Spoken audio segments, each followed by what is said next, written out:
Shalom Bapak Ibu, jalan ini dari Kabupaten Mimika langsung dibawakan oleh anak asli Mimika, datang jauh-jauh untuk bersama dengan kita untuk merayakan Injil Masuk Toraja 110 tahun.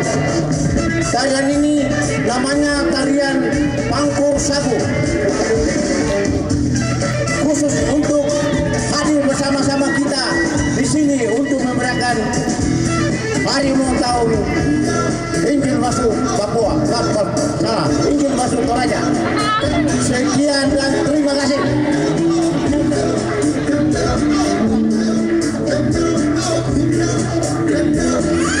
Terima kasih Bapak.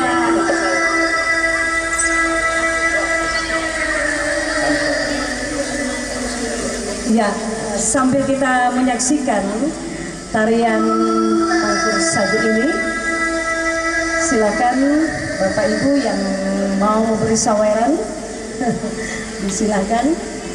Dan terima kasih kepada Bapak anggota DPR Marlinus Tadiseno yang baru saja menyampaikan